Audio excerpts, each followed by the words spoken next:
আসসালামু আলাইকুম। আজকে আমি সাবুদানা দিয়ে ভীষণ মজার মালাই চপ মিষ্টি বানিয়ে দেখাবো। প্রথমে সাবুদানা হাফ কাপ, স্বাদমতো লবণ আর এখানে পানি নিয়েছি হাফ কাপ, দিয়ে আমি ঢেকে রাখবো 10 মিনিট। এদিকে ভিতরে পুর রেডি করব। হাফ কাপ গুঁড়া দুধ, হাফ কাপ পানি, চিনি 2 চামচ দিয়ে আমি নেড়েচেড়ে ক্ষীর বানিয়ে নিব। তারপরে জর্দা রং সামান্য দিয়ে দিলাম, দেখতে সুন্দর লাগবে এর জন্য। হয়ে গেছে। প্লেটে ঢেলে ঠান্ডা হয়ে আসলে ভালো করে মথে এরকম করে ছোটো ছোটো করে আমি বল বানিয়ে নিচ্ছি। সবগুলো বানানো হয়ে গেছে। এখন 10 মিনিট পর সাবুদানা ফুলে ডবল হয়ে গেছে। এখন ভালো করে মথে নিচ্ছি। তারপরে হাত ধুয়ে হাতে ঘি লাগিয়ে নিয়ে এরকম করে নিয়ে ভিতরে পুর দিয়ে আমি এরকম করে চপ বানিয়ে নিচ্ছি। সবগুলো বানিয়ে নিয়েছি। এখন 3 কাপ লিকুইড দুধ, 2টা এলাচ আর চিনি হাফ কাপের একটু কম দিয়ে বলক তুলে নেব। বলক উঠে আসলে মিষ্টিগুলো দিয়ে আমি ঢেকে জাল করব 10 মিনিট। মাঝে মাঝে ঢাকনা খুলে নেড়ে ছেড়ে দেবো।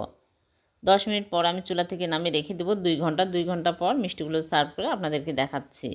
হয়ে গেল ভীষণ মজার নরম তুলতুলে সাবুদানার মালাই চপ মিষ্টি। এভাবে বানিয়ে দেখবেন, খেতে দুর্দান্ত স্বাদের হয়। ভিডিওটি ভালো লাগলে লাইক, কমেন্ট, শেয়ার করে দেবেন, অন্যকে দেখার সুযোগ করে দেবেন। আবার দেখা হবে। আল্লাহ হাফেজ।